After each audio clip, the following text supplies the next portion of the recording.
And hello, you lovelies, and welcome to This Week in Comics. If you're new to this show, if you're new to this page, please do subscribe. If you're new to this show, I read 50 to 60 comics a week, so you don't have to. I break down the 9 comics I think are the best from that week, and I try to make comics more approachable. So I'm picking books that I think everyday readers can check out, and I catch you up in some continuity, and I break everything down so you might get in a comic shop, because I'm trying to raise awareness for comics, and I think they're a beautiful medium.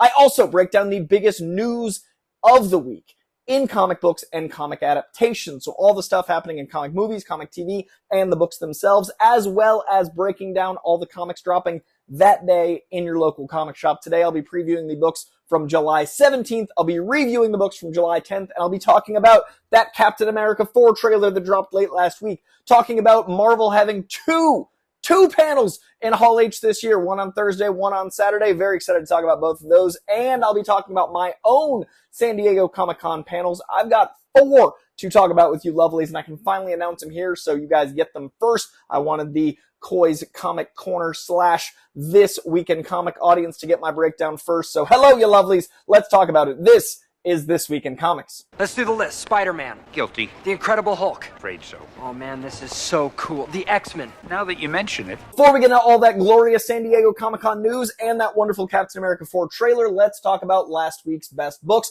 Holy Bat Week, Batman. There are so many great Batman comics, and the first 3 are all Bat books. The first of which is Batman 89 Echoes. This is from Ham and Quinones, and this book is outstanding. It is in the lore, in the canon, in the basic continuation of the Batman 89 movies. So this is Michael Keaton's Batman. This is from the perspective of the world that kept going after Batman Returns. So Batman Forever keeps Alfred, Batman and Robin keeps the same Alfred, but I've always considered it different continuity. I was hoping Flash would actually address that if they're the same continuity, but I digress. This is the Tim Burton continuity, and it's continuing the story with Two-Face, if it was Billy D. Williams, with a new Harley Quinn within that canon, with a lot of Firefly lore and things continuing from that Gotham. Really great run. Batman 89, the first one, is one of my favorite Elseworlds. This one continues that trend. Really love this issue. Next up, we've got Batman and Robin, number 11 from Williamson and Ferreira. This book is delightful. This is a father-son book. This is Bruce Wayne at his most paternal. It is Damian Wayne trying to be a good son. It is them at odds with their vigilante selves and them trying to be better at being parent and, student / child. And I say student because this is also Damian Wayne going to high school on Bruce Wayne's best wishes. He's trying to find things that make him more of a regular kid. But as you imagine, like with most good stories, things that happen in high school tie into the comic book side of hijinks. So it's a good Kate book. It's a good father-son book. It's a good time. And the final of the Bat books, we've got Batman by Gaslight, The Kryptonian Age, number 2. It's a long title, but a great book. This is in that, Gotham by Gaslamp kind of tone. It's in that steampunk era, but it is a continuation of the lore in that world with new characters, in this case, Superman. This particular issue expands into the Superman side of stuff, but it's a slow burn noir, a lot of mystery, a lot of things going on. I really loved in the first issue that it was very Catwoman-centric. This issue is much more Batman-centric. The action's great. The art is fantastic. The world building that allows Gotham to feel like our classic Gotham, but different at the same time, is delightful. Very approachable book, this Gaslight book. Highly recommend it. Over from 3 Bat books to Dawn Runner 4. You guys know how much I love this book from Ram V and Cagle. This book is Ghost in the Shell meets Gundam. This book is heady sci-fi, brutal action against kaijus, but also very existential, very meta-modernist, very introspective of what it means to be alive. And this issue in particular is the after effects of a giant battle, the human side of things, the connection between 2 different people that have wielded this mech, and what it means to this dystopian future that's using this as their entertainment. Fascinating Blade Runner-esque book. If you like any of those descriptors, definitely check out Dawn Runner. Huge fan of this indie. Okay, so I was wrong. It was 3 Bat books in a row, but there is actually a 4th Bat book from the DC Vaults, Death in the Family, number 1. This is a fascinating choice. I love this book because I'm fascinated by the fact that they killed Robin, which has had so many ramifications in pop culture, but especially Batman. I mean, Red Hood exists because Robin died. This Robin affects the lore of all other Robins. The death of Robin was so big for Batman at that time, Batman now, comic books now, everything. And it was determined by calling a 1-900 number. The fans decided Robin should be beaten to death by a crowbar. The fans were Joker in that moment, deciding if he lived or died. And it was a powerful issue written by Jim Starlin back in the day that I really appreciate the fact that we had that much of a butterfly effect of like how things could go. This is the other side. This is if Robin had lived. Now, it's not Starlin. It is DeMatteis, who I adore, who wrote Kraven's Last Hunt, amongst other classic 80s, 90s stories, some 70s stuff. And it's illustrated by Rick Leonardi. And Rick Leonardi is responsible for Spider-Man 2099. So this is a iconic Batman book with the structure from Starlin if Robin had lived, if the number had, like 1/900 number, have gone other ways, but from two iconic Spider-Man creators that I adore in DeMatteis and Leonardi. So it's a lot of creators I enjoy. It's a story I've always wanted to know. This is If Robin Had Lived, and it's a 4-part miniseries, very approachable. Love this first issue.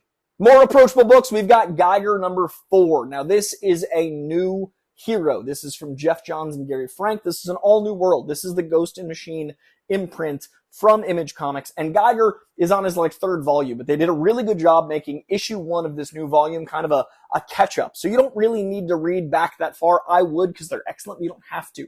Check out Geiger. There's only 4 issues in. This is a very action-packed issue, but the humanity of Geiger is what makes him so interesting. He's a guy who lost his whole family. We're living in a post-nuclear fallout world. He's a contaminated nuclear man, but he's learned. He cares about culture and education, and he's trapped in this horrible world where no one else does. He's got a 3-headed dog, lots of great stuff. Very comic-y, but very human, very poetic. It's a really wonderful book. Highly recommend Geiger. Then we've got Hulk Blood Hunt number 1. This is from Earls on art and Kennedy Johnson on words. And this, admittedly, is one of the last like Blood Hunt tie-ins that I was really excited for. I'm a little blood hunted out. It's the big summer event over at Marvel. It's them against vampires. Dark matter has blotted out the sun. Vampires are reigning. But I was like, man, with Hulk being so horror heavy right now, I bet this book's going to be great, and it's pretty solid, I gotta say. This is also a just pick it up by itself issue. You don't really need to have read a lot of other Hulk.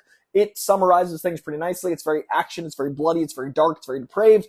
I definitely liked that it was playing with mythology, because that's what I feel like Hulk's doing right now. It's playing with like American lore and putting Hulk into that, but keeping him as a horror element. And again, you don't have to have read other Blood Hunts. It helps. You don't have to have read other Hulk. It helps. But this is a really fun, pretty much self-contained issue. All right, we're up to Ultimates number 2, and it is holding up to that first issue. This is from Camp and Fragari, and this issue I think I liked even more than the first.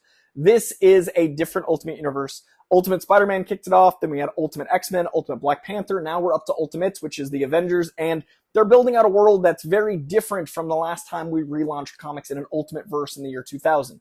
Back in the year 2000, Spider-Man was, an adult in the comics. They made him a kid in the Ultimate Universe. Here, Spider-Man is a 30-something dad with a beard and kids, and he's very happy in his family life. It's very different. I say that because Captain America in the 2000 Ultimates was very much like a yeehaw, like very, they have a closing page where he's like talking to W. Bush and like celebrating the 21st century. We are now living in 2024, and it's a commentary on Captain America in the 21st century in a different way. It's a different conversation about where this Captain America sees how we're doing in the 21st century. And this issue is fighting against someone who is seeing America as a business and not human, not the human element. And it's Cap fighting for America, and there's a great element of what America is to him that is both literal and a beautiful metaphor, and that's all tied up in the last couple of pages. I don't want to give it away. Really special issue. Lots of action, lots of fighting, but also lots of interesting messages, lots of interesting conversations about America, comic books, this Ultimate Universe. All of it. Beautiful issue, number 2. Probably my book of the week overall. This and the Death in the Family one really hit me in the feels. And our last book of the week, and it's hard to not put this at number 1, but that's how much I love those other 2 I just mentioned. X-Men number 1. X-Men from Ryan Stegman, illustrating these characters. Stegman being one of my favorite pencilers out there, man. I love Ryan Stegman's work. And Jed MacKay, one of my favorite writers out there. He reinvigorated my love for Black Cat. He is someone who writes almost every character I've read of him well, and I am loving what he's doing with the X-Men. This feels like classic X-Men. This is X-Men in their element. It's out of Krakoa. These are dealing with, government and people and the world at large. They're back in a world that hates and fears them. In this case, they're actually making a new Xavier's Mansion in a Sentinel plant, and it's them dealing with the people of the town profiting off of Sentinels and not being bad people, but that was their business. That was produce. That was what they were able to make industry out of. And when you lose giant industry, the town falls apart. So now they don't blame the X-Men, but they don't love the X-Men. It's really interesting socio-political commentary with X-Men dynamics, which is the characters. Like, X-Men are part of our world. Great commentary, great team, great conversations, very interesting launching point. Really dug this number 1. So those are my favorite comics from last week, the week of July 10th. I really dug these 9. Let me know in the comments below if you read any of these. Let me know if there's any you thought I missed. What were your favorite comics from this week?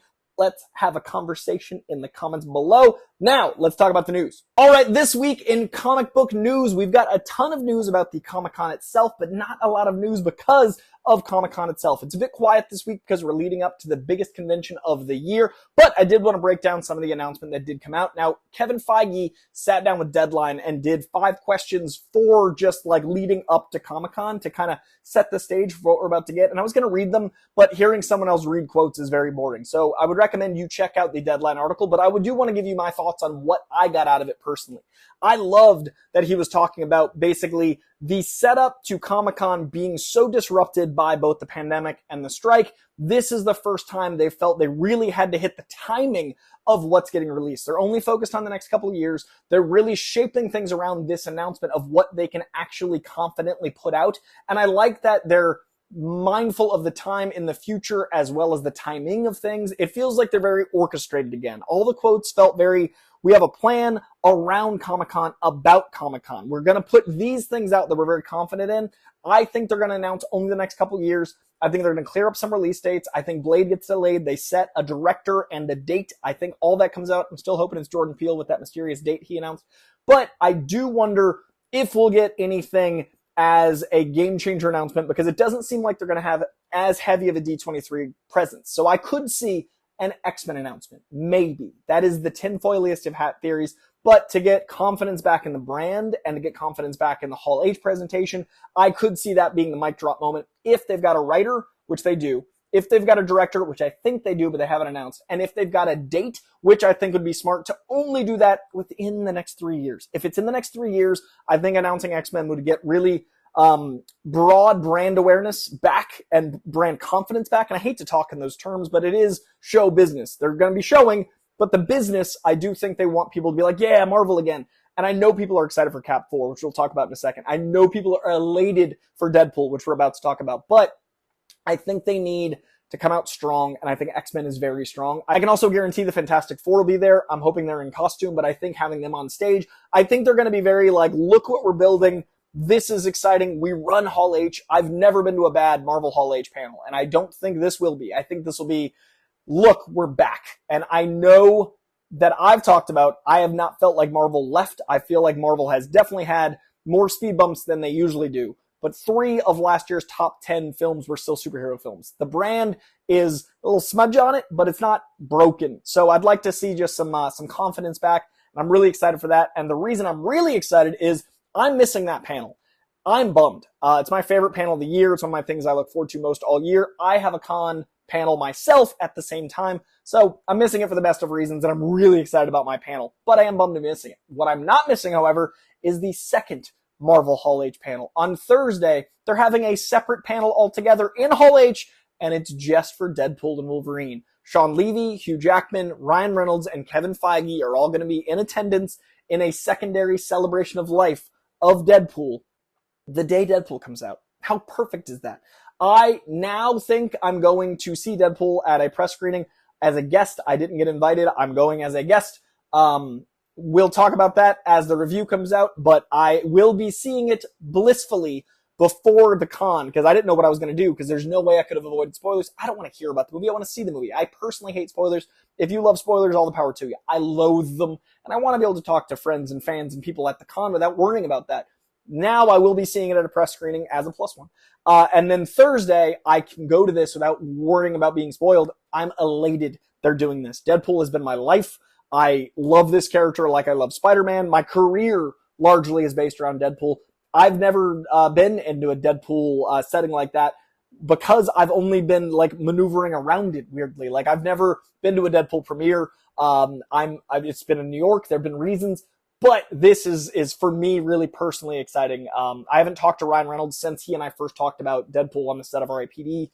I've never met Hugh Jackman. Like, this is so special for con fans and for me, just me personally. I'm very excited to doing a second panel on Thursday in Hall H. You have to register. I'm sure it's already full, but if you're watching this and it's open, get after it if you're going to Comic-Con. I am so excited this is happening. Don't know what it's going to be. I think it's going to be announcing things about perhaps Secret Wars, just celebrating the film, maybe them in costume. I'm elated, no matter what it is. Thursday, they're going to be doing a Deadpool and Wolverine Hall H panel. Yes. All right, now on to my stuff. My schedule, you guys are hearing it first. My announcement for what I'm doing at Comic-Con. You get exclusively first. I'll be sharing it soon, but you guys get it first. On Thursday, I'm going to be hosting a game night. I'm so excited. 3 hours, I'm going to be running like a game and playing and meeting folk and having like a whole meetup. So that's kicking off Comic-Con at the San Diego Social Tap, running a game night from 3 to 6 and then running over to Deadpool and Wolverine. I am so excited to meet folks. I'm so excited to play these new games. I love gaming. Like, I don't get to video game much, but I love games. So I'm playing and learning all new games and working with folk that made these games. And I'm really excited to share that with you.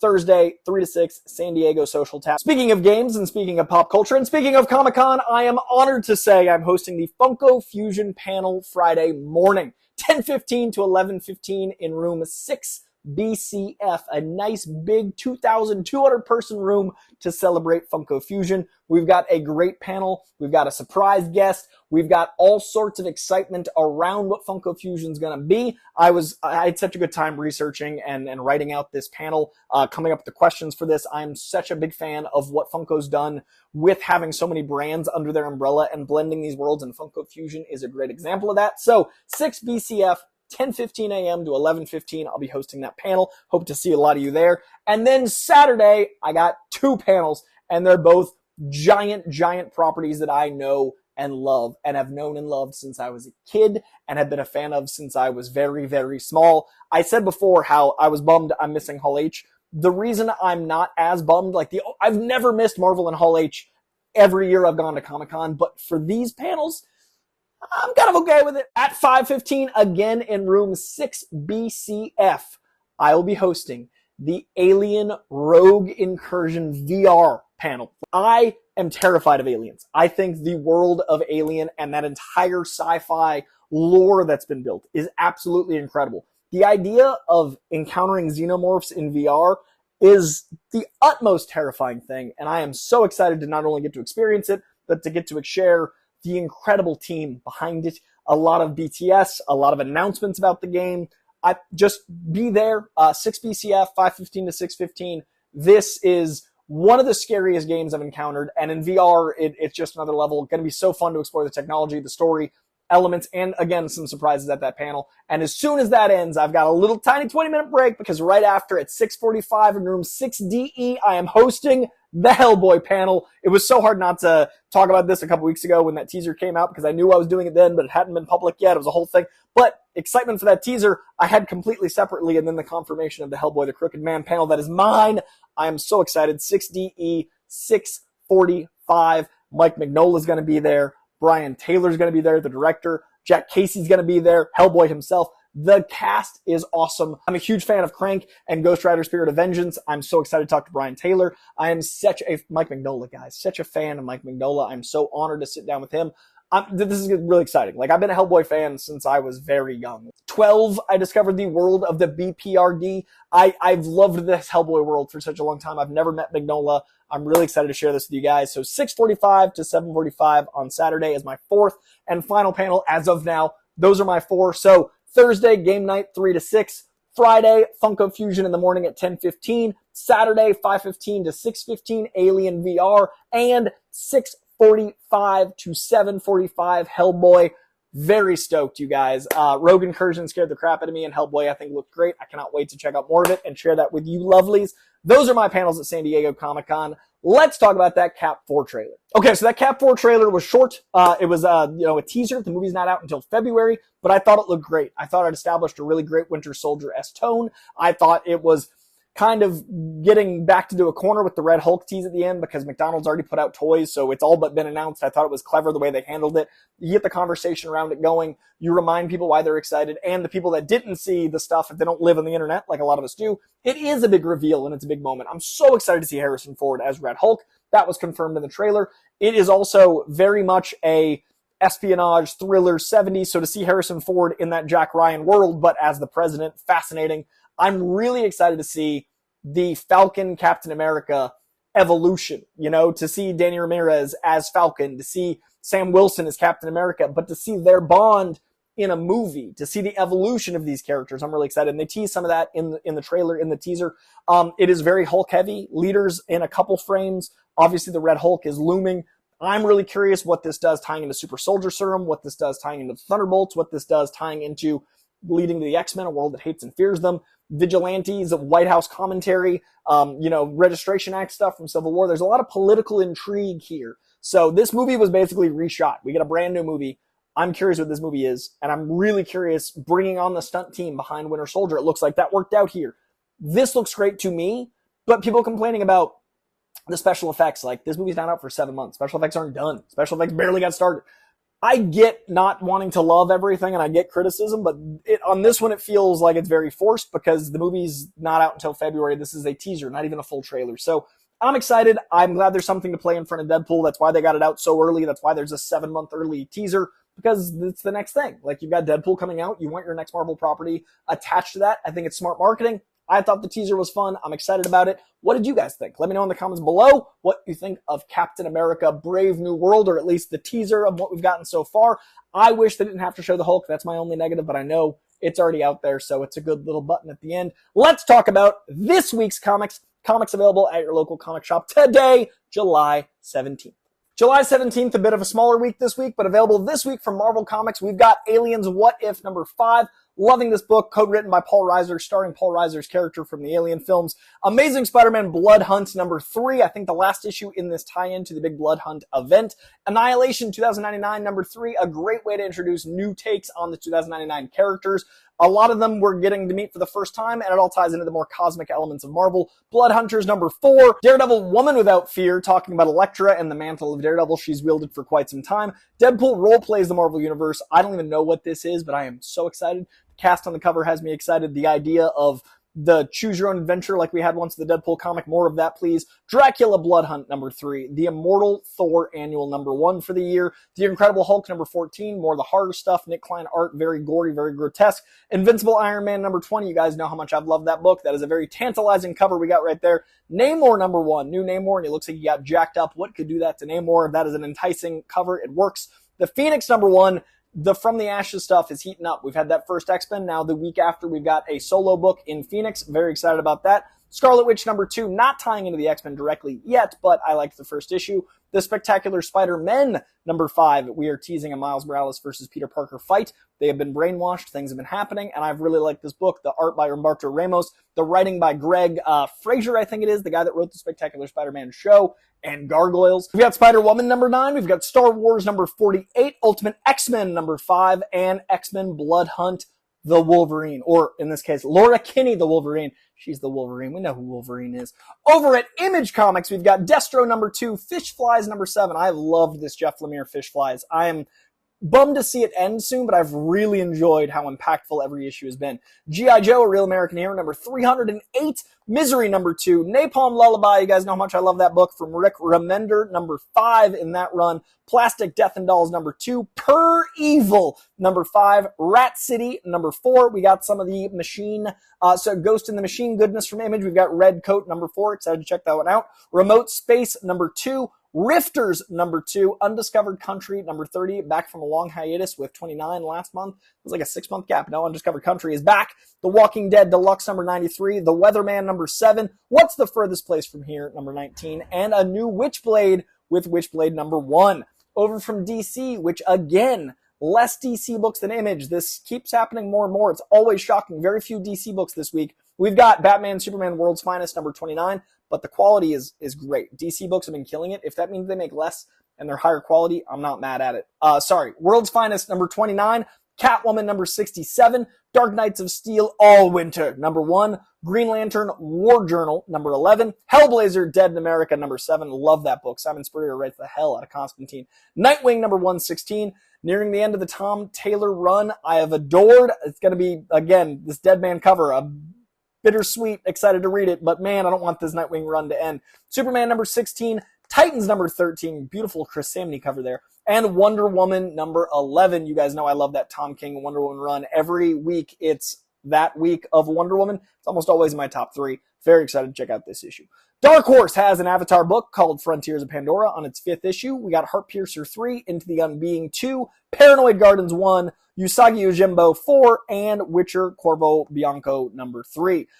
For me personally, over at IDW, nothing that I'm going to be checking out, but there are 2 Teenage Mutant Ninja Turtle books and a Rocketeer book. Might check out that Rocketeer Breaks Free book, actually, come to think of it. Over at Boom Studios, we've got Briar number 7, I Heart Skull Crusher number 5, Lawful number 2, and Man's Best number 5. Over at Dynamite, we got Powerpuff Girls number 1, a brand new Powerpuff Girls. If you got kids, that would be my kids pull of the week. If you want to get your kids in a comic book, Powerpuff Girl comics are always the light. Red Sonja number 12 and Thundercats number 6. Those are the comics I'm going to be checking out this week, the week of July 17th, from all of my favorite publishers. Let me know in the comments below which ones you're going to be checking out. Let me know what you're reading right now. If it's not on that list, let me know. If you are reading something on that list, let me know. Leave a comment, leave a like in this video if you like this video. I love making these This Week in Comic videos for you guys, but comic book videos don't do as well as movie videos or news videos. So those likes and comments help a little bit extra here so I can keep making these for you lovelies and seeing that there's an audience and that we can grow this very, very monstrously large.